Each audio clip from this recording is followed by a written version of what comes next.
इस वीडियो में हम फिर से देखेंगे कि किसी एपी की अगर कुछ पद मिसिंग है उन्हें कैसे ज्ञात करना है। जैसे कि यहाँ पर आपको a2 बराबर 8 दिया गया है, तो दूसरा पद a2 है उसके इक्वल में 8 दिया गया है। a2 को आप लिख सकते हैं क्या, a plus d equal to 8। मैं बार बार आपको बता रहा हूँ जिस पद की आप बात करोगे उससे d8 कम लिखना है। आपको a6 पद आपको दिया है कितना, 16। इसको आप लिख सकते हैं a plus 5d equal to 16। ये इक्वेशन नंबर सेकंड हो गया। ये जो पहली कंडीशन थी उससे मुझे इक्वेशन नंबर फर्स्ट मिल गया। इन दोनों इक्वेशन में आप देख रहे हैं दो वेरिएबल दिख रहा है, मतलब दो चर दिख रहे हैं a और d। इसमें भी आप देखिए a और d हम लोगों ने अध्याय 3 में विलोपन विधि पढ़ा था। उसमें क्या होता था कि एक चर को विलोपित कर देते थे तो दूसरे चर की वैल्यू आ जाती थी। फिर जो दूसरे चर की वैल्यू आती थी उसको किसी समीकरण में जब हम पुट कर देते थे या समीकरण में रख देते थे दूसरे चर का भी मान मुझे मिल जाता था। क्योंकि यहाँ पर जब तक मुझे a और d का मान नहीं ज्ञात होगा हम a का कोई भी पद ज्ञात नहीं कर सकते। अब विलोपन कैसे करते थे, विलोपन के लिए ट्रिक होती है। यदि किसी समीकरण में आप देखोगे जो पहला वाला मेंबर है, जैसे इसमें a है, a का गुणांक आप देख रहे हैं दोनों में समान है। a का गुणांक मतलब यहाँ भी 1 समझिए और यहाँ भी क्या समझिए, कुछ गिनती जब किसी के गुणांक में नहीं होती उसका गुणांक हम 1 समझते हैं। जब किसी समीकरण में a का गुणांक जैसे समान है तो दोनों समीकरणों को आप घटा दीजिए तो यहाँ से a विलोपित हो जाएगा, मुझे b का मान मिल जाएगा। हाँ घटाते हैं, लिखते हैं यहाँ पर समीकरण 1 में से समीकरण 2 को हटाने पर समीकरण 1 को आप लिखिए a plus d equal to 8। समीकरण आप 2 को लिखिए a plus 5d equal to 16। ये दोनों इक्वेशन आप लिख दिए। अब आप क्या करना है, दोनों को घटाना है। घटाते जब भी है तो हम ऊपर वाले समीकरण में कोई बदलाव नहीं करते। जो नीचे वाला समीकरण है इसमें देखते हैं जो प्लस में होता है वो माइनस में हो जाता है और जो माइनस में होता है वो प्लस में हो जाता है। आप देख रहे हैं एक कैसा है आपका प्लस में, ये कैसा हो जाएगा माइनस। 5 भी कैसा है प्लस में, ये कैसा हो जाएगा माइनस। 16 कैसा दिख रहा है आपको प्लस में, ये कैसा हो जाएगा आपका माइनस। साइन बदल गया, किसका बदलता है, जो दूसरा समीकरण होगा, पहला समीकरण का कोई साइन नहीं बदलता।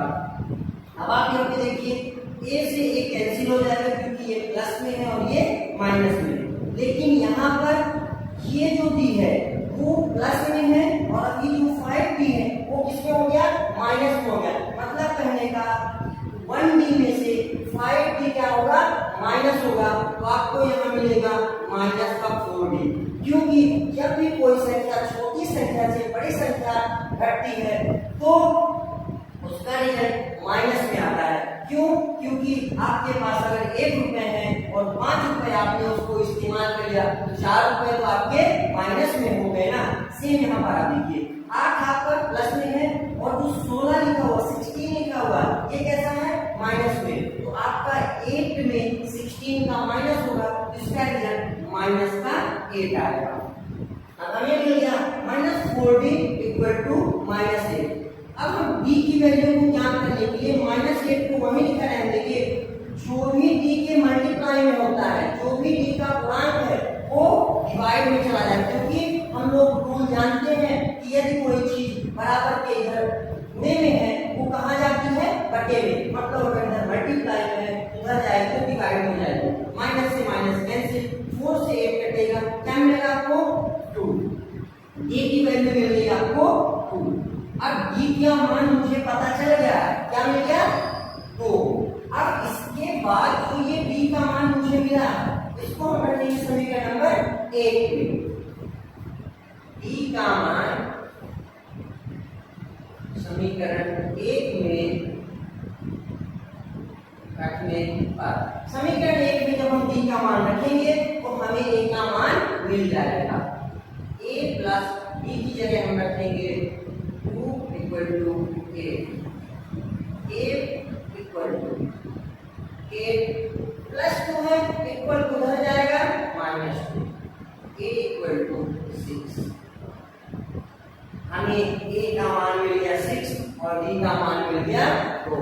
अब आप सब जानते हो कि यदि हमें a और d का मान पता चल गया, हम a का कोई भी पद निकाल सकते हैं। प्रथम पद a का मान ऑलरेडी 6 आ चुका है, अब हम a3, a4 और a5 ज्ञात कर लेंगे। a3 इक्वल टू, a3 को हम लिख सकते हैं a प्लस 2d, a की वैल्यू 6 प्लस 2, d की वैल्यू 2, 6 प्लस 2 2 जा 4, 6 और 4 के बीच में प्लस है, दोनों ऐड हो जाएंगे। इसी तरह हम a4 निकाल लेंगे, a4 equal to a plus 3d, a4 equal to a की वैल्यू 6 प्लस 3, d की वैल्यू 2, 6 प्लस 3 और 2 का मल्टीप्लाई हुआ, फिर 2 जा 6, 6 और 6 का एडिशन हो गया 12 आ गया। अभी हम इसी तरह a3, a4 निकाल, इसी तरह हम a5 की वैल्यू निकाल लेंगे। a5 equal to a plus 4d, a की वैल्यू 6 प्लस 4, d की वैल्यू 2, ये का मान आपको 2 यहाँ पे दिया गया है। 6 प्लस 4 और 2 का मल्टीप्लाई हो, 4 2 जा 8, 6 और 8 दोनों का एडिशन होगा 48। हमें AP के चारों पद जो मिसिंग थे वो मिल गए। a की वैल्यू मिल गई 6, a3 की वैल्यू मिल गई 10, a4 की वैल्यू मिल गया 12 और a5 की वैल्यू